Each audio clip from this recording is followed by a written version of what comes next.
வணக்கம்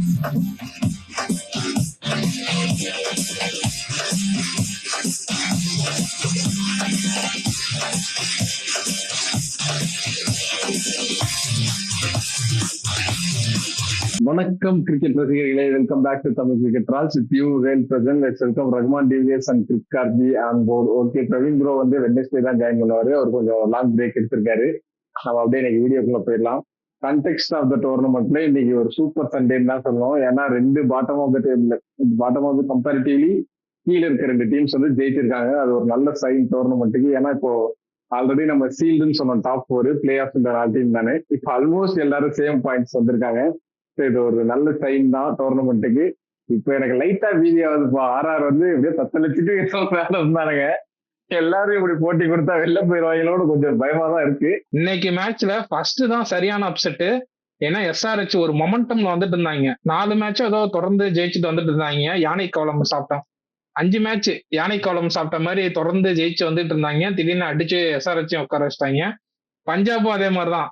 first half ஃபுல்லா பயங்கரமா யானை கவலம் சாப்பிட்டு வந்துட்டு இருந்தாங்க. அவங்களையும் அடிச்சு உட்கார வச்சிட்டாங்க இந்த மேட்ச். இன்னைக்கு ஃபுல்லாவே ஒரு பயங்கரமான டேவா இருந்துச்சு. ரெண்டுலயே பேசுறீங்களா யானை கவலம்? அதான் ப்ரோ, லைக் அந்த மிட் டேபிள் டீம்ஸ் எல்லாம் ஜெயிக்கும் போதுதான் வந்து இந்த டோர்னமெண்ட் என்ன இன்ட்ரெஸ்டிங்கா இருக்கும் அப்படின்னு நம்ம சொன்னோம். டாப் 4 சீல்டுன்னு சொல்லி நம்ம சொன்ன 4 டீம்ல இன்னைக்கு 2 டீம் ஆடினாங்க. அந்த 2 டீமே இன்னைக்கு தோத்துருக்காங்கன்றப்போ இதுதான் கொஞ்சம் ஸ்பைசி ஆக்குது இந்த டோர்னமெண்ட்டை. கோயிங் ஃபார்வர்ட் நல்லா இருக்கும். ஆல்சோ கொல்கட்டா வந்து நீங்க மட்டுமே மிட் டேபிள் சண்டை போட்டுட்டு இருக்கீங்களா, எங்களை மட்டும் ஸ்டார்டிங்ல ஆமா நாங்க தோத்தோம் அதுக்குன்னு எங்களை சும்மா விட்டுறீங்களான்னு சொல்லிட்டு 3 கன்சிக்யூட்டிவ் விக்டரிஸ் ப்ரோ. லைட்டா இப்போ கொஞ்சம் எல்லாமே கொஞ்சம் லைக் ஃபாலிங் இன்டு பிளேஸ் மாதிரி அவங்களுக்கு. ஸோ வந்துட்டு இதுக்கப்புறம் அவங்க எப்படி அப்ரோச் பண்ண போறாங்கன்னு இருக்கு. ஆல்சோ பஞ்சாப் கிங்ஸ்க்கு வந்துட்டு ஒரு அடி வாங்கினாங்க, முடிச்சுக்குவாங்க பார்த்தா 2வது அடி இன்னைக்கு. இதுக்கப்புறமாச்சும் முடிச்சுக்குவாங்களா இல்ல வந்து இப்ப நம்ம சொல்லவே முடியாது ப்ரோ. ஏன்னா வந்து டாப்ல இருக்க 5 டீமோ 6 டீமோ வந்துட்டு 6 மேட்ச் ஜெயிச்சிருக்காங்க. இனி வர ஒவ்வொரு மேட்ச்மே நம்ம ப்ரெடிக்ட் பண்றதுக்கும் நம்மளுக்கு கஷ்டமா இருக்கும். அங்க என்ன நடக்க போகுதுன்றது வந்து யாருக்குமே தெரியாது. ஆன் கிவன் டே யார் வந்து சூப்பரா பெர்ஃபார்ம் பண்றாங்களோ அவங்க தான் இன்னைக்கு ஜெயிக்க போறாங்க. இந்த டோர்னமெண்ட்டுக்கு இது ஒரு சூப்பர் டே. இங்க கேகேஆர் அந்த ஒரு ஓசி பாயிண்ட் வச்சுட்டு கொஞ்சம் அலைவா தெரியுறாங்க. அந்த ஓசி பாயிண்ட் கோச் பத்தியா பஞ்சாப் தெரிஞ்சு. ஏன்னா கேகேஆர் அப்ப இருந்த மொமெண்டம்க்கு அந்த மேட்ச் ஆக்சுவலா அவங்க டாஸ் வின் பண்ணி தப்பான டிசிஷன் எடுத்தாங்க, விக்கெட்ஸும் லூஸ் பண்ணிருந்தாங்க. பஞ்சாப் ஆடினா ஷுவரா அந்த மேட்ச் ஜெயிச்சுட்டு கம்ஃபர்டபுளா 14 வந்திருப்பாங்க. இப்ப 30 இந்த மாதிரி ஆட் நம்பர்ல இருக்கிறதும் வந்து ஒரு டேஞ்சரஸ் சைன் தான். மற்ற டீம்ஸ் எல்லாம் ஜெயிச்சிட்டாங்கன்னா ஈஸியா அந்த ஒரு பாயிண்ட்ல பஞ்சாப்க்கு என்ன வேணா ஆகலாம். பஞ்சாப் ஜெயிக்கலன்னா will be completely in risk. First match ஒரு ஒன் சைடான மேட்ச். நம்ம ஆல்ரெடி டிஸ்கஸ் பண்ணதுதான் இந்த அக்ரெசிவ் இன்டென்ட். எத்தனை விக்கெட் விழுந்தாலும் நான் வந்து சுத்திட்டே தான் இருக்க போறேன்றதோட ஒரு விளைவு தான் இது. சீசனுக்கு ஒரு மேட்ச் வந்து இந்த மாதிரி நடக்கும். இந்த மாதிரி அப்ரோச்ல விளையாடுற ஒரு டீமுக்கு அது இன்னைக்கு நினைச்சிட்டு ஜஸ்ட் மூவ் ஆன் பண்ணிட வேண்டியதான் எஸ்ஆர்ஹெச் பொறுத்த வரையும். ஆர்சிபி மேட்ச்லயும் அதே அப்ரோச் எடுத்தாங்க, கடிச்சது பேக் ஃபயர் ஆச்சு. எஸ்ஆர்ஹெச்சும் அதே அப்ரோச் எடுத்தாங்க, கடிச்சது பேக் ஃபயர் ஆச்சு. நீங்க பிபிகேஸும் அதே அப்ரோச் தான் வந்தாங்க, கடிச்சது பேக் ஃபயர் ஆச்சு. அந்த சுயான் ஷெக்டே மட்டும் நீங்க அடிக்கலன்னா பிபிகேஎஸ் வந்து எப்பயோ இந்த மேட்சை வந்து விட்டுட்டு போயிருப்பாங்க. அந்த அளவுக்கு அவர் அடிச்சார் ஆக்சுவலி. அதனால டோர்னமெண்ட் வந்து டிலே ஆக பிச்சர்ஸும் கொஞ்சம் டிட்டரேட் ஆகும். பவுலிங்க்கு இன்னும் கொஞ்சம் ஹெல்ப் பண்ணும், பிச்சர்ஸ் ஸ்பின்னர்ஸ்க்கு இன்னும் கொஞ்சம் ஹெல்ப் பண்ணும். பால் நல்லா கிராஸ் கொடுத்தாங்கன்னா நல்லா சீம் ஆகுங்கும் பொழுது அந்த மாதிரி இதுலதான் இந்த மாதிரி டீம்ஸ் வந்து பயங்கரமா அடி வாங்குவாங்க. அது எவிடென்டா தெரியுது. கடைசியா நடந்த மேட்சஸ் பார்க்கும்போது ரொம்பவே எவிடென்டா தெரியுது. அண்ட் எஸ்ஆர்ஹெச் இன்னைக்கு அந்த அப்ரோச் தான் எடுத்தாங்க. டிராவிஸ் ஹெட் ஒரு நல்ல நாக் ஆடினாரு, இஷான் கிஷன் ஒரு நல்ல நாக் ஆனாரு. மற்றபடி எல்லாமே பின்கோட் அடிச்சாங்க வந்து. அதுவும் அந்த மிடில் ஆர்டர்ல இருக்க யங்ஸ்டர்ஸ் இன்னைக்கு பயங்கரமா டெஸ்ட் ஆனாங்க. இன்னைக்கு எக்ஸ்ட்ராவா ஸ்மரன் ரவிச்சந்திரன் வேற ஆட வச்சிருந்தாங்க. அவர் வந்து டொமஸ்டிக்ல பீக் ரெக்கார்டு 90 ஆவரேஜ் கிட்ட எல்லாம் வச்சு நொறுக்கி எடுத்திருந்தாரு. அவரை இன்க்ளூட் பண்ணது நல்ல விஷயம். ஆனா அந்த அப்ரோச் தான், அவங்களோட அப்ரோச்சை அவர்கிட்ட இன்டியூஸ் பண்ணதால எல்லாருமே வந்து அடிக்க போய் விக்கெட் லூஸ் பண்ணாங்க. It's not a good sign. யாராவது ஒருத்தர் ஹோல்ட் பண்ணி ஆடியே ஆகணும். அட்லீஸ்ட் ஒரு ரீசனபிளா ஒரு ஸ்கோர் போட முடியும். இன்னுமே இது வந்து எல்லா டீமுக்கும் ஒரு வேக்கப் கால்.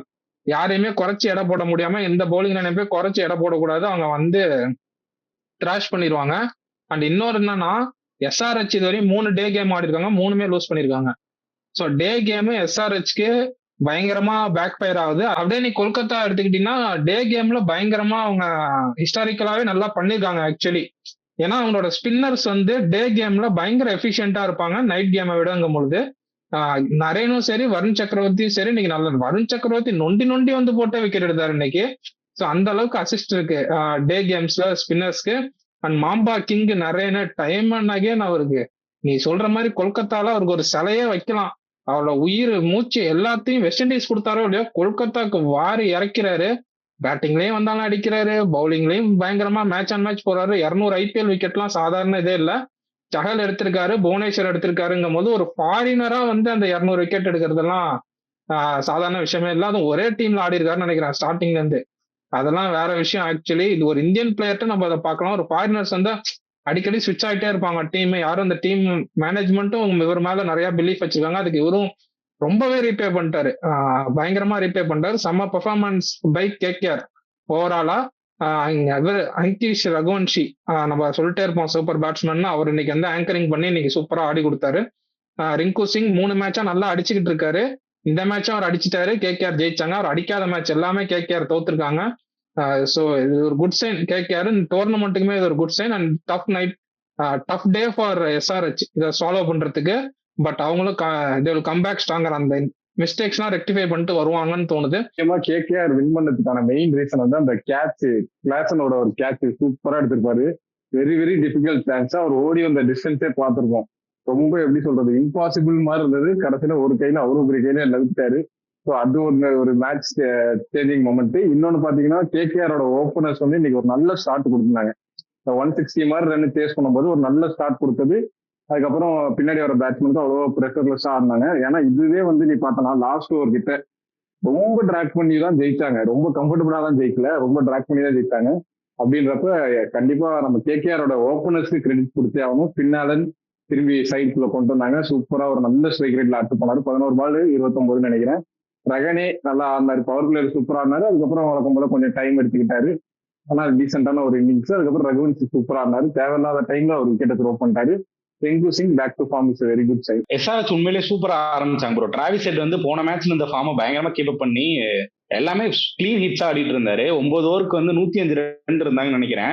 அங்க இருந்துட்டு அடுத்த ஒரு 10th ஓவர் நரேன் போடுவாரு, 2 ரன் தான் போயிருக்கும். அதுக்கப்புறம் அந்த ஓவர்ல கிரியேட் ஆன பிரஷர்ல அடுத்த ஓவர்ல ஹென்ரி ஸ்டேஷன் அடிக்க போயிட்டு அவுட் ஆவாரு. அதுல இருந்து ஒரு சரியான ஒரு டவுன்ஃபால். அந்த இடத்துல இருந்து ஸ்கோர் எந்திரிக்கவே கிடையாது. எல்லாருக்குமே வராங்க, ஒரு 6 அடிக்கிறாங்க, அடுத்து அவுட் ஆறாங்கன்ற மாதிரி போயிட்டு இருக்கோம். கடைசி 11 ஓவர் இருந்துச்சு, அவங்க ஸ்கோர் பண்ணது வெறும் 60 ரன். 162 ரன்ன்றது எப்பவுமே அது not enough on the board தான். அதை எப்படி இவங்க நல்லிஃபை பண்ணாங்கன்னா, நீங்க சொன்ன மாதிரி ஃபின்னால் இன்னைக்கு பேட் கமின்ஸ் சூப்பரா டேக் ஆன் பண்ணால. ஒரு ஓவர் வந்து அந்த ஓவர் தான் அவுட் ஆனாரு. பட் அந்த ஓவர்ல அவர் அவுட் ஆகிறதுக்கு முன்னாடி 27 ரன் அந்த ஓவர்ல. 4th ஓவர்னு நினைக்கிறேன். அது வந்து சரியான ஓவர். அந்த ஓவர்லாம் மேட்ச் அப்படியே அவங்க சைடுக்கு திருப்பி கொடுத்துருச்சு. நீங்க நம்ம முன்னாடி இருந்து பேசியிருக்கோம், அந்த 160, 150, 170 டார்கெட்லாம் நல்லிஃபை பண்ணணும்னா பவர் பிளேவை கேபிட்டலைஸ் பண்ணிடணும். இல்லைன்னா பவர் பிளேல நீங்க பார்த்து ஆடிட்டு இருந்தீங்க அப்படின்னா உங்களுக்கு திருப்பி அது பின்னாடி வந்து உங்களை பைட் பண்ண வரும்ன்றப்போ பவர் பிளே சூப்பரா கேபிட்டலைஸ் பண்ணாங்க. இன்னைக்கு 2 மேட்ச்லயுமே அது நடந்துச்சு. மூவிங்கா நம்ம செகண்ட் மேட்ச் போயிடலாம். Punjab Kings GT. GT at Ahmedabad is completely different team என்னை பொறுத்த வரையும். ஏன்னா ஓரளவுக்கு இப்போ மிடில் ஆர்டர் ஜேசன் ஹோல்டர்லாம் கொண்டு வந்து ஸ்ட்ரென்தன் பண்ணி வச்சிருக்காங்கன்றப்ப பவுலிங்க்கும் உங்களுக்கு ஒரு நல்ல குஷன் கிடைச்சிருக்கு. ஹோல்டர் இந்த மாதிரி ஒரு அது இன்னைக்கெல்லாம் நல்லா கிரீன் விக்கெட்டா கொடுத்துட்டாங்கன்னு நினைக்கிறேன். பிளேசஸ் சும்மா பூந்து விளாண்டாங்க. 2 இன்னிங்ஸ்லயுமே சொல்லலாம், 2 இன்னிங்ஸ்லயே பிளேசஸ் வந்து சூப்பரா பூந்து விளாண்டாங்க. ஸோ இந்த மாதிரி அட்வான்டேஜ் கொடுக்கும்போது இங்க வந்து டெக்னிக்கலி ஸ்ட்ராங் 3 பேட்ஸ்மேன் டாப் 3 வச்சிருக்காங்க. பஞ்சாப் அக்ரெசிவ் இன்டென்ட் எடுக்கும்போது நம்ம நேற்றே ப்ரிவியூ டிஸ்கஸ் பண்ணினோம். ஜிடி கிட்ட ஒரு நல்ல பவுலிங் யூனிட் இருக்கு, பஞ்சாபை கொலக்ட் பண்ற அளவுக்கு. அதுதான் இன்னைக்கு நடந்தது. இதே மாதிரி ஜிடியோட டாப் ஆர்டர் பெர்ஃபார்ம் பண்ணலனாலும் அங்கங்கன்னு கொஞ்சம் மேனேஜ் பண்ணி நல்ல ஸ்கோர் போட்டு ஜெயிச்சிட்டாங்க. நீ சொல்லிடுறா உன்னோட தாட்ஸ். ஜிடியோட இந்த ஒரு எப்படி சொல்றது, எக்ஸ்பெக்டே பண்ணாம அன்எக்ஸ்பெக்டட்ல வந்து இந்த 12 பாயிண்ட்ஸ் எடுத்து 5th பொசிஷன்ல உட்காந்துருக்காங்க. ஜிடி வந்து யாராலையும் பெருசா ரூல் அவுட் பண்ண முடியாத ஒரு காம்ப்ளிகேட்டடான ஒரு டீம் ஜிடி. ஆக்சுவலி அவங்க டாப் 3 ஸ்ட்ராங்கா இருந்து அடிச்சிட்டாங்கன்னா அவங்க வேற மாதிரி தெரியுறாங்க. பவுலிங் அவங்கள்ட்ட எப்பவுமே சூப்பரா இருந்திருக்கு. ஒரு மாதிரி ஒரு டெலிகேட்டான ஒரு இப்ப எல்எஸ்ஜி எல்லாம் பார்த்தா நம்ம டைரக்டா ரூல் அவுட் பண்ணிடுறோம். இப்ப கேகேஆர்லாம் நம்ம முன்னாடியே ரூல் அவுட் பண்ணிட்டோம். பட் ஜிடி வந்து ஒரு மாதிரியான ஒரு சைடு. அது ஜிடி, சிஎஸ்கே இவங்கெல்லாம் ஒரு மாதிரியான ஒரு சைடு. அவங்கெல்லாம் டக்குன்னு நீங்க ரூல் அவுட்டே பண்ண முடியாது. எப்பவுமே எப்ப வேணா அவங்க வந்து நல்லா பெர்ஃபார்ம் பண்ணுவாங்க. இன்னைக்கு வந்து ஜிடி அந்த கண்டிஷன் வந்து பயங்கரமா கணிச்சாங்க. அகமதாபாத்ல எனக்கு ஃபர்ஸ்ட் 6 ஓவர் நான் விட்டு ஆட்டா போறேன் 2 பக்கமும். எனக்கு அதுக்கு தேவை 4 ஃபாஸ்ட் பவுலர். 4 ஃபாஸ்ட் பவுலர் கன் மாதிரி வச்சிருக்காங்க. போன ஜிடி மேட்ச் ரிவ்யூல வந்து கார்த்தி ப்ரோ வந்து பயங்கரமா அனலைஸ் பண்ணாரு. எதனால அவங்க பிரஷித் கானை உட்கார வச்சாங்க, எதனால ஜேசன் ஹோல்டரை உள்ள கொண்டு வந்தாங்க, எதனால அர்ஷத் கானை கொண்டு வந்தாங்கன்னு. அது இன்னைக்கு மேட்ச்ல வந்து ரொம்ப ரொம்ப எவிடென்ட்டா தெரிஞ்சுது. என்கிட்ட இவ்வளவுதான் ரிசோர்ஸ் இருக்கு, அதை நான் எந்த அளவுக்கு வந்து அதை மேக்ஸிமைஸ் பண்ணி உனக்கு காட்டுறேன் அப்படிங்கிற மாதிரி தான் இருந்துச்சு. ஃபர்ஸ்ட் டிஎஸ்பி போட்டப்ப full control, DSP on charge தான் இன்னைக்கு. போட்டு அப்படியே போட்டு வளைச்சிட்டாரு. ஆக்சுவலி பிரியாங்க் சரியா ஃபர்ஸ்ட் பாலே அவுட் ஆக வேண்டியது, பட்லர் வந்து செம்ம ட்ரை போட்டு விட்டுட்டாரு. திருப்பி நான் செகண்ட் பாலே நான் பாத்துலாம் ஆட மாட்டேன், என் அப்ரோச் வந்து சுத்துறதுதான் அப்படின்ட்டு செகண்ட் பாலே சுத்தினாரு, மாட்டிக்கிட்டாரு. கூப்பர் காண்டிக்கு அது ஒண்ணுமே பண்ணிருக்க முடியாது. அப்படியே ஒண்ணு பண்ணி ரிவ்யூ எடுக்காம இருந்திருக்கலாம். அது நல்லா நம்ம பார்க்கும்போது நமக்கே சவுண்ட் கேக்குது, அதை ரிவ்யூ எடுத்து ரிவ்யூ யூஸ் பண்ணி போயிருக்கலாம். அது மட்டும் பண்ணிருக்கலாம் அவரு. கூப்பர் கான்லிக்கு ஸ்பிளிட்டிங் த பேட்ஸ்மேன் இன்டு 2 ஆஃப்ஸ்ங்கிற மாதிரி அப்படியே பொழந்துட்டாரு. கூப்பர் கானலிய வந்து காணொலிய ஒரு 2ஆ பொழந்து 2 டிவி ஆக்கிட்டாரு சிராஜ்.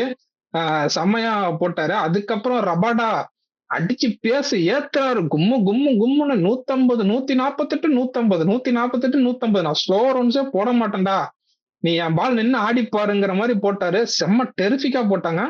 அப்புறம் அந்த வசந்த மனிதன் ஒருத்தர் இருக்காரு, எங்க இருந்தோ வந்து இதுல கிரெயின்ல வந்து பால போடுற மாதிரி அங்க இருந்து பார்த்து ஆடுற மாதிரி இருக்கு பேட்ஸ்மேனுக்கு. அங்க இருந்து பால போடுறாரு, பயங்கரமா டிசீவ் வராங்க எல்லா பேட்ஸ்மேனும். ஜேசன் ஹோல்டரோட இன்க்ளூஷன் நானும் முன்னாடி வீடியோல இருந்து சொல்லிட்டு, நான் தப்பான ஆளுக்கு பதிலா சொன்னேன், பட் ஜேசன் ஹோல்டர் இந்த டீமுக்கு வேணும், அவ்வளவுதான் என்னோட தாட் ப்ராசஸ். ஏன்னா அவரோட இன்டர்நேஷனல் ஃபார்ம் எல்லா இடத்துலயும் ஃபார்ம் பயங்கரமா இருந்துச்சு. செம்ம ஹைட்ல இருந்து ரிலீஸ் பண்றாரு, ஒரு செம்ம டிஃபரன்ஸ் மேக் பண்ணாரு. அதே மாதிரி இந்த பிட்ச் அவங்களுக்கு அசிஸ்ட் பண்ணுச்சு. பேட்டிங்க்கு நம்ம அப்புறம் வருவோம். ஆனா பவுலிங் வைஸ் ஜிடிக்கு கிரீன் விக்கெட் கொடுத்தீங்கன்னா போட்டு உங்களை பூந்து விளையாடுவாங்க. பஞ்சாப்க்கு கிரீன் விக்கெட் கொடுத்தா ட்ரபுள் ஆகுறாங்க. இது வந்து நான் இந்த மேட்ச் சொல்ல, போன சீசன்ல இருந்தே இதை நான் பார்த்துட்டு இருக்கேன். போன சீசன்ல அந்த குவாலிஃபயர் ஒன்னு ஆடுவாங்க ஆர்சிபி கூட, அதுவுமே கொஞ்சம் கிரீன் விக்கெட் பால் 2 பக்கமும் அலையுதுங்கும் போது பிடிச்சி கோலி அமுக்கிற மாதிரி அமுக்கிட்டாங்க. இன்னைக்கும் பிடிச்சி கோலி அமுக்கிற மாதிரி அமுக்கிட்டாங்க மோஸ்ட்லி. அதுல ஒரு கோலி தப்பிச்சு வெளில வந்துச்சு, திருப்பி அதையும் பிடிச்சி அமுக்கிட்டாங்க. Terrific performance by GT. அதான் ஒரு ஜிடி பவுலர்ஸ் பத்தி நம்ம போன மேட்ச போய் பேசணும். லைக் வந்து இந்த சிராஜும் ரபாடாவும் வந்துட்டு பவர் பிளேல 3 ஓவர் போட்டு 6 ஓவர் தாண்டது வந்து எல்லா டீமுக்குமே ஒரு பெரிய பெரிய டாஸ்கா இருக்க போகுது. அந்த 6 ஓவரை வந்து ஒரு இந்த மாதிரி ஒரு ட்ராக்ல வந்து எப்படி ஃபேஸ் பண்ண போறாங்கன்னு. இனிமே அகமதாபாத்ல இன்னும் ஜிடிக்கு 2 மேட்ச் இருக்குன்னு நினைக்கிறேன் bro, if I'm not wrong. அந்த 2 மேட்சுமே இதுதான் பண்ண போறாங்க.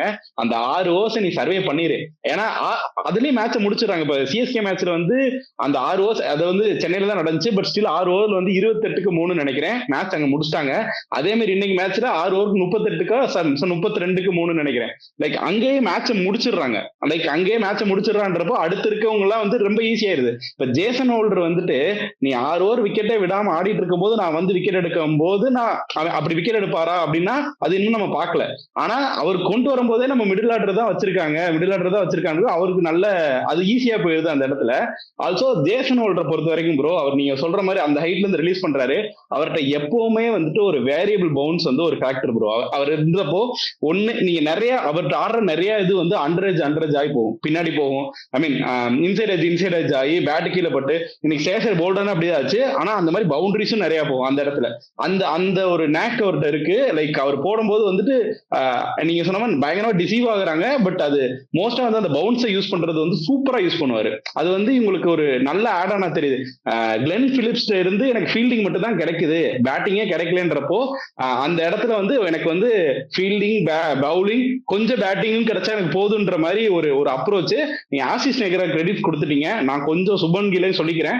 ஆல்சோ அதை அக்செப்ட் பண்ணிட்டு உள்ள கொண்டு வர்றதுக்கு வந்து ஒரு பெரிய ஒரு இது வேணும் ப்ரோ. ஏன்னா ஒரு நம்ம போன இதுல சொல்லியிருந்தோம் எவ்வளவு பெரிய டிசிஷன்ன்றது. அதை பண்ணி அதுக்கு அந்த ஜேசன் ஹோல்டர் வந்திருந்த டீம் வந்து கம்ப்ளீட்டா டிஃபரெண்டா தெரியுறாங்க. 3 wins on a trot. அடிச்ச எல்லா டீமுமே வந்துட்டு ஐ மீன் சிஎஸ்கே அடிச்சது பெருசா சொல்ல மாட்டேன், பிபிகேஎஸ் அடிச்சிருக்காங்க, ஆர்சிபி அடிச்சிருக்காங்க. அப்படின்றப்போ கம்ப்ளீட்டா டிஃப்ரெண்ட் டீமா தெரியுது. இந்த கான்பிடன்ஸ் வந்து இவங்களை வந்து இந்த சீசன்ல எங்கேயோ கொண்டு போய் நிப்பாட்ட போகுது. ஒரே ஒரு மிஸ்டேக் மட்டும் எனக்கு தெரிஞ்சு பண்ணிட்டாங்க ஃபர்ஸ்ட் ஹாஃப்ல. அந்த ஸ்பின்னருக்கு ஓவர் கொடுத்தாருல, லெஃப்ட் ஆம் ஆத்தரைஸ், அது கொடுத்துதான் ஆகணுன்ற மாதிரி ஒரு இடத்துல வந்து தள்ளி போட்ட மாதிரி இருந்தது. ஸோ அது ஒண்ணு மட்டும்தான். அவரும் வந்து பெருசா நீங்க ஒன்றும் பண்ண முடியாது, ஸ்பின்னர்ஸ்க்கு ஒண்ணுமே இல்லை ட்ராக்ன்றப்ப ஒரு அவுட் ஆஃப் பிளான்ஸ் தான். தூக்கி ஆஃப் சைட்ல தான் போட்டாரு. அங்க வந்து சூரியன் ஷெட்டே வந்து சட்டடி அடிச்சிட்டாரு. ஒண்ணுமே பண்ண முடியாது. அந்த ஒரே ஒரு சேஞ்ச் மட்டும் தான். ஏன்னா அந்த இடத்துல நீங்க இப்போ இந்த பிளேயிங்ல வந்து எனக்கு அது ஒண்ணுதான் குறையா தெரியுது. நீங்களும் அக்செப்ட் பண்ணிப்பீங்க. நீங்க அந்த இடத்துல சாய் கிஷோர் கொண்டு வரலாம். எதுக்கு எக்ஸ்க்ளூட் பண்ணிருக்காங்கன்னு தெரியல. இந்த ஸ்குவாட்ல இருந்து இன்னைக்கு ஆக்சுவலா இன்டர்வியூலயே எடுத்தாங்க. சாய் கிஷோர்ட்ட கேட்கும்போது எனக்கு எப்ப சான்ஸ் கொடுக்குறாங்களோ கண்டிப்பா நான் என்ன ப்ரூவ் பண்ணுவேன் அப்படின்னு சொன்னார். ஸோ அவர் இன்ஜுரி எதுவுமே கிடையாது. இந்த 11ல ஏன் இன்க்ளூட் பண்ணுன்றது எனக்கு தெரியல.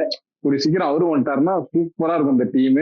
ஏன்னா எதுக்காக நான் இதை மென்ஷன் பண்றேன்னா, அவர் ஓவர்ல மட்டும் சொதப்பல ஆக்சுவலா. ஒரு கேட்சையும் ஒன்று விட்டுட்டாரு, செம ஈஸி கேட்ச், சரியான ரொம்ப டைம் எடுத்து பிடிக்க வேண்டிய ஒரு கேட்சை விட்டுட்டாரு. ஸோ அது விட்டது வந்து லாஸ்ட் ஓவர்ல எக்ஸ்ட்ரா ஒரு 14 ரன்ஸ் வந்து மார்க்கோ யான்சன் அடிச்சிட்டாரு. அதுதான் வந்து லாஸ்ட் ஓவர் வரையும் சேஸ்ல போனதுக்கான ஒரு மெயின் ரீசன்.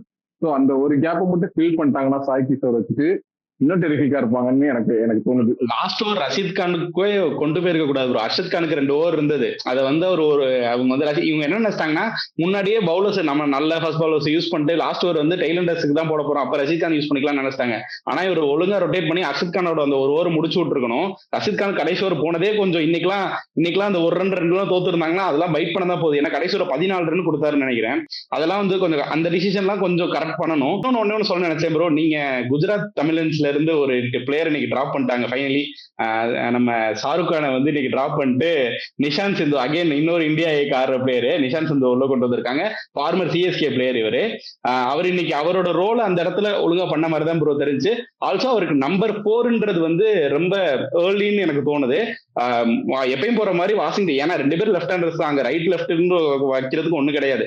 வாஷிங்டன் சுந்தரே 4ல இறக்கிட்டு 5ல கூட நிஷாந்த் சிந்து கொண்டு வரலாம். இன்னைக்கு பெரிய டார்கெட் இல்லாதனால அவரோட எவ்வளவு எஃபெக்டிவா இருப்பாருன்றது நமக்கு ஃபுல்லா தெரியல. பட் போக பார்க்கணும் அந்த சீசன்ல எவ்வளவு எஃபெக்டிவா இருக்காருன்றது. சொல்ற மாதிரி நிஷாந்த் சிந்து வந்து கொஞ்சம் கீழே லோ டவுன் ஆர்டரே யூஸ் பண்ணிக்கலாம். ஏன்னா வாஷிங்டன் வந்து நிறைய பேர் அவர் பெர்ஃபார்மே பண்ணலன்னு சொல்றீங்க. நான் இந்த மேட்ச் மட்டும் வச்சு சொல்ல, ஒரு 3 மேட்சஸ் முன்னாடி ஸ்கோர் கார்டு எடுத்து பாருங்க, ஸ்பின்னர்ஸ் வந்து செகண்ட் அடிச்சிருப்பாரு. ஸோ அவர்லாம் ஓரளவு டீசெண்டா பெர்ஃபார்ம் பண்ணிருக்காரு. ஷாருக் கானை சொன்னீங்கன்னா அக்செப்ட் பண்ணிக்கலாம். வாஷிங்டன் மாதிரி ஒரு பிளேயர்கிட்ட எல்லா மேட்சும் எக்ஸ்பெக்ட் பண்ண முடியாது. தேவையான மேட்ச் அடிச்சு கொடுப்பாரு, கண்டிப்பா அடிச்சு கொடுப்பாரு.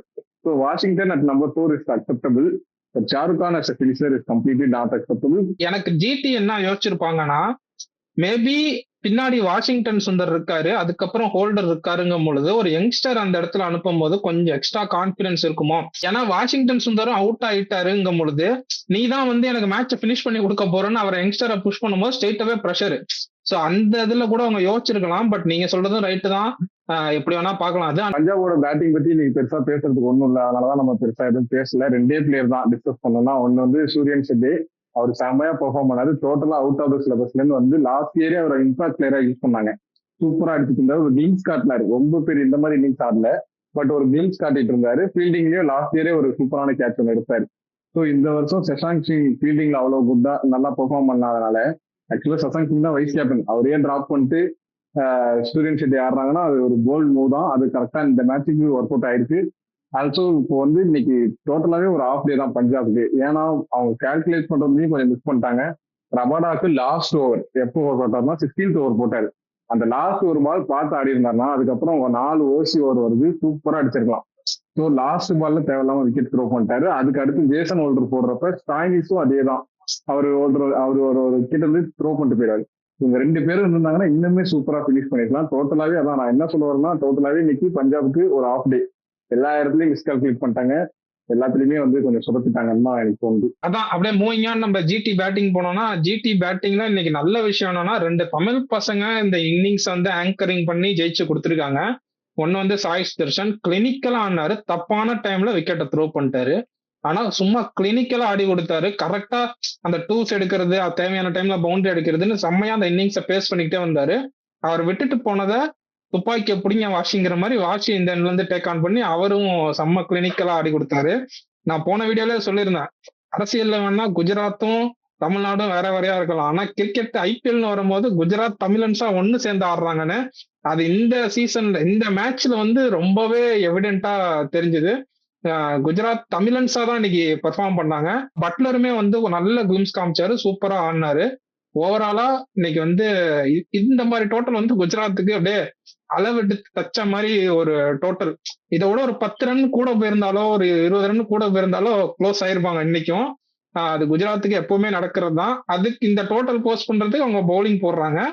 அந்த பவுலிங் எஃபெக்டிவா அந்த டோட்டலுக்கு ரெஸ்ட்ரிக்ட் பண்ணி கொடுக்குறாங்க, பேட்டிங் வந்து ஆடி ஜெயிச்சுட்டு போயிடுறாங்க. குஜராத் பேட்டிங்ல வந்துட்டு இன்னைக்கு மிடில் ஆர்டர்ஸ்ல வந்து லெஃப்ட் ஹேண்டர்ஸ் ஆடிட்டே, சாய் சுதர்சனும் வாஷிங்டன் சுந்தரம் ஆடிட்டே இருந்தனால ஸ்ரேயஸ் ஐயர் பார்த்துட்டே இருக்காரு. நான் வந்து ஸ்டாயினிஸ்க்கு 2 ஓவர் கொடுத்துட்டேன், ஆனா சஹலுக்கு நான் ஓவர் கொடுக்குறேன் என்ன பண்றது பார்த்துட்டே இருக்காரு. கடைசியா ரெஸ்ட்ரிக்டே பண்ண முடியாம சஹலுக்கு ஒரு ஓவர் கொடுத்துட்டாரு. 2 லெஃப்ட் ஹேண்டர்ஸ் ஆடிட்டு இருந்தாங்க. அந்த ஓவர் 13 ரன் போயிருச்சு. அந்த ஓவர் வந்து அவங்களுக்கு கொஞ்சம் டோட்டல் வந்து லூசன் அப் ஆகி கொடுத்துருச்சு. அது நீ கடைசி ஓவர் ஸ்டாயினிஸ் போடுறத பார்த்து எனக்கு வந்து அவருக்கே ஸ்டாயினிஸ்க்கே இன்னொரு ஓவர் கொடுத்துருக்கான், சஹல் இன்னைக்கு மொத்தமாவே வந்துட்டு அவங்களுக்கு கொடுக்காம வச்சிருந்திருக்கலாமான்னு தோணுச்சு. பட் அந்த இடத்துல ஸ்டாயினிஸ் அவ்வளவு பெரிய ஓவர் போடுவாருன்னு நானும் நம்பல. கடைசி 2 பால் வரைக்கும் கொண்டு போவாருன்றது நானும் நம்பல. சோ அதான் ஸ்ரேயஸ் யோசிச்சிருப்பாரு. சஹல் மாதிரி ஒரு இந்த பவுலரு. ஆல்சோ இப்போ நீங்க பிஸ்னாய் மாதிரி பவுலரை பாத்தீங்கன்னா 6 கூகுளி போட சொன்னாலும் 6 பால் கூகுளியா போடுவாங்க. லெஃப்ட் ஹேண்டர்ஸ்க்கு வெளியே கொண்டு போவாங்க, 6 பால் கூகுளியா போட்டு வெளியே கொண்டு போவாங்க. ஆனா சஹல் வந்து அந்த 6 பால் கூகுளியா போடுவாரானா இல்ல உள்ள கொண்டு போவாரு. இன்னைக்கெல்லாம் பாத்தீங்கன்னா கூகுளிஸ் வந்து அவர் அந்த 2 லெஃப்ட் ஹேண்டர்ஸ் இருக்காங்க, கூகுளிஸ் வந்து 6 பால் போடுறோம்னு ட்ரை பண்ணவே இல்லை. அவரோட ஐடியல் பால் போட்டாரு, ரன் போச்சு, லீக் ஆச்சு. ஆல்சோ அது கொஞ்சம் அந்த மிடில் ஆர்டர்ஸுக்கு கஷ்டப்பட்டாங்க. இந்த மாதிரி டயத்துல தான் உங்களுக்கு வந்து ஐ மீன் வேற டைப் ஆஃப் ஸ்பின்னர்ஸ் அவங்க ஸ்குவாட்ல இல்லையோ அது வந்து அவங்கள ஹர்ட் ஆகுதோன்னு தோணுது. ஏன்னா வேற யாராச்சும் ஒரு ஆஃப் ஸ்பின் பவுலர் பண்ணக்கூடிய பவுலரோ இல்ல அந்த மாதிரி இவங்க யாராச்சும் இருந்திருந்தாங்கன்னா நடுவுல 1-2 ஓவர் தள்ளி விட்டு இருந்தா கடைசி முடிக்கும் போது அர்ஷதீப் ஓவரோடய முடிச்சிருக்கலாம். கடைசி இந்த ஸ்டாயினிஸ் ஒரு ஓவர் போடணுன்ற அவசியம் இல்ல. பட் ஸ்டில் ஸ்டாயினிஸ் கடைசி ஒரு உண்மையில் நல்லா தான் போட்டார் ப்ரோ. அந்த 4 போன பாலுமே அது அவர் வச்சிருந்த ஃபீல்டர்ஸ் வந்து பவுன்சர்ஸ்க்கு வச்சிருந்து லெக் ஸ்டம்ப் யார்க்கரு அது பட்டு பவுண்டரி போயிருச்சு. ஆல்சோ இன்னொரு தடவை அந்த லெக் ஸ்டம்ப் யாருக்கு நல்லா போட்டாரு, த்ரோ ஒழுங்கா எரியல. கடைசி பால் வந்து அவ்வளோ ப்ரெஷர்ல அந்த லேப் ஷாட் ஆடினதுக்கு வந்து ஹியூஜ் கிரெடிட்ஸ் ப்ரோ வாஷிங்டன் சுந்தருக்கு. அது பேக் ஃபேர் ஆயிருந்தா என்ன பண்ணிருப்பாங்கன்னு யோசிச்சு பாருங்க. போட்டு பொழந்திருப்பானுங்க. 2 பாலுக்கு 2 ரன் இருக்கும் போது நீ வந்து முடிச்சு கொடுக்கலன்னு பயங்கரமா பொழந்திருப்பானுங்க. அந்த லேப் ஷாட் வந்து அவ்வளவு கான்பிடென்டா ஆடினாரு. சரியான ஷாட், அது தூக்கி சொருகிட்டாப்ல. நீங்க ஸ்டாயினிஸ் அவ்வளவு பேசுறீங்க, பட் ஸ்டாயினிஸ் பந்த தூக்கிட்டு வரும்போதே எனக்கு தெரிஞ்சது இந்த மேட்ச் ஜிடி தான் ஜெயிக்க போறாங்கன்னு நான் ஏதோ கணிச்சிட்டேன் உள்ள. ஏன்னா நான் நிறைய டைம் பார்த்திருக்கேன், எப்பெல்லாம் ஸ்டாயினிஸ் ஃபைனல் ஓவர் போடுறாரோ அப்பெல்லாம் பயங்கரமா அடி வாங்குவாரு. ஐபிஎல் நீ ரெக்கார்ட் எடுத்து பார்த்தோன்னா எப்பெல்லாம் இந்த கடைசியா அவர் யூஸ் பண்ணி பஞ்சாப்ல நிறைய டைம் போட்டுருக்காங்க, நிறைய டைம் போட பயங்கரமா அடி வாங்கியிருக்காரு. இன்னைக்கு கான்டெக்ட் ஆஃப் மேட்ச்ல இன்னைக்கு சூப்பரா போட்டாரு, கிரெடிட் டு ஹிம். பட் பல டைம் நான் பார்த்ததுல Stoinis is not a good death bowler. நிறைய டைம் வந்து அந்த 6th bowling ஆப்ஷனா வச்சு யூஸ் பண்ணி பயங்கரமா அடி வாங்கியிருக்காங்க. அண்ட் இன்னைக்கு நான் யோசிச்சுட்டே இருந்தேன், ஒரு ஃபுல் டாஸ் வருதுடா, வெயிட் பண்ணுங்கடா, ஒரு ஃபுல் டாஸ் வருண்டா அப்படிங்கிற மாதிரி கரெக்டா விழுந்துச்சு. அந்த ஃபுல் டாஸ் தூக்கி சொருவி மேட்சை முடிச்சிட்டாங்க. மேட்ச் முன்னாடியே முடிச்சிருக்க வேண்டியது. ஜேசன் ஹோல்டருக்கு அவரு பிடிச்ச கேட்ச், கூப்பர் கான்லி பிடிச்சாரு ஒரு கேட்ச், ஒரு டெரிஃபிக்கான ஒரு கேட்ச் பிடிச்சாரு. அந்த இடத்துல விட்டுருந்தாங்கன்னா ஒரு 2 ரன் அப்படியே அப்படி இப்படின்னு ரன்ஸ் வந்திருக்கும். இந்த வரையும் கொண்டு வந்தது ஜிடிஆல மட்டுமே முடியும். இதை நான் பஞ்சாப் கூட கழிச்சு கொடுக்க மாட்டேன். இந்த மாதிரி ஒரு சேஸை இவ்வளவு தூரம் பேஸ் பண்ணி கொண்டு வந்து கையில விக்கெட் இருக்கும் போது கடைசி 2 பால் வரையும் கொண்டு வந்தது ஃபுல் கிரெடிட்ஸ் டு ஜிடிஆல மட்டுமே இது முடியும். அண்ட் ஸ்டாயினிஸும் நான் வேண்டிகிட்டே இருந்தேன், கிரீஸ்ல மட்டும் நின்றா வாஷி, ஏன்னா பின்னாடி வரீங்கன்னா அடிக்க மாட்டாங்க, ஏன்னா நம்ப முடியாது. ஸ்டாயினிஸ்ல இருந்து ஒரு ஃபுல் டாஸ் வரும், தயவு செஞ்சு நின்று அப்படின்ட்டு வேண்டிட்டே இருந்தா. அதே மாதிரி விழுந்துச்சு, அதே மாதிரி அடிச்சிட்டாங்க, ஜெயிச்சிட்டாங்க. ஓவராலா இன்னைக்கும் இந்த வாரமே வந்து பல சர்ப்ரைஸ்க்கான வாரமா இருக்கு. லோயர் டீம்லாம் அப்ப மேல இருக்கவங்களை அடிச்சுக்கிட்டே இருக்காங்க. ஐபிஎல் ரொம்ப இப்பதான் ஐபிஎல் பார்க்கவே நல்லா இருக்கு. எனக்கும் நல்லா இருக்கு ஆக்சுவலி. இன்னைக்கு ஃபர்ஸ்ட் மேட்ச் எஸ்ஆர்எச் தோத்ததும் சந்தோஷம், செகண்ட் மேட்ச்ல வந்து பஞ்சாப் தோத்ததும் சந்தோஷம். அங்க வந்து எவனாவது ஒரு ஜெயிச்சிருந்தாலும் டேபிள் டாப் போயிருக்கும், அது கீழே வந்திருக்கும். அது ஒண்ணு இருக்கு. ஒரு கேர்ஸ் ஓடிட்டு இருக்குன்னு நினைக்கிறேன். டாப் ஆஃப் த டேபிள் யாரெல்லாம் ஜெயிச்சா opportunity, top of the table போறதுக்கு ஆப்பர்ச்சுனிட்டி இருக்கா, அவங்களாம் தோத்துட்டு இருக்காங்க. அது ஒரு கேர்ஸ்ன்னு நினைக்கிறேன். அது ஓடிட்டு இருக்கு. எப்படியாவது அடுத்த மேட்ச் இவங்க ஜெயிச்சிட்டாங்கன்னா நாங்க கீழே இருந்தாலும் கால்குலேட்டர் வச்சிருக்க வேண்டியதா இருக்கு, மேல இருந்தாலும் கால்குலேட்டர் வச்சுட்டு உட்காந்துருக்கு. இவங்களோட ஒரே ரோதனையா இருக்கு. சோ நமக்காவது பரவாயில்ல, 2 பாயிண்ட் கிடைச்சிருச்சு இன்னைக்கு மேட்ச். 1 பாயிண்ட் இன்னைக்கு 2 மேட்ச்ல 1 பாயிண்ட் நமக்காவது கிடைச்சிருச்சு.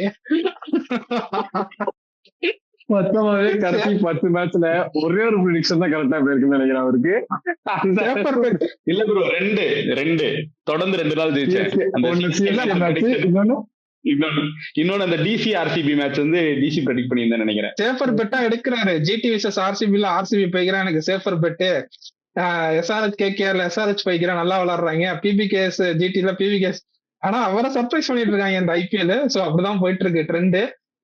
அதான் ப்ரெடிக்ஷன் பாயிண்ட்ஸ் சொல்லிட்டேன். இன்னைக்கு எங்க 2 பேருக்கு ஆளுக்கு 1 பாயிண்ட், அவருக்கு 0 பாயிண்ட்.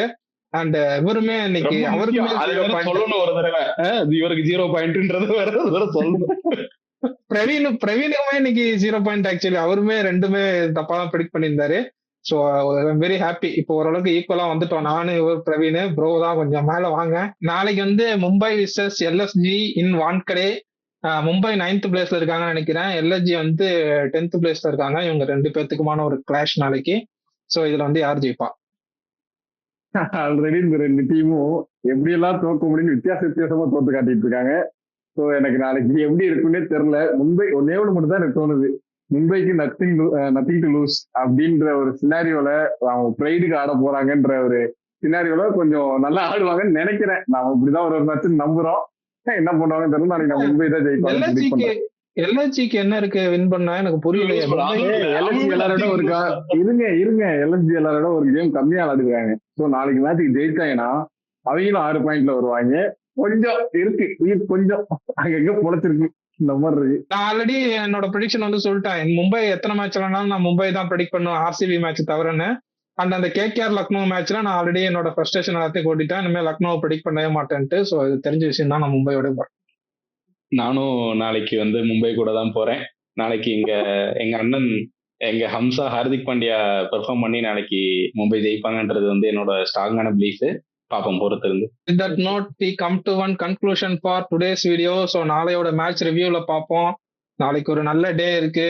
காலையில அங்க ஒரு ரிசல்ட், மேட்ச்ல இங்க ஒரு ரிசல்ட். ஸோ எல்லாரும் கொஞ்சம் முழிச்சிருங்க. ஸோ நாளையோட மேட்ச் ரிவ்யூல பார்ப்போம். Until then, bye from Rahman D. Villiers, Krip Karthi and Vel Praj.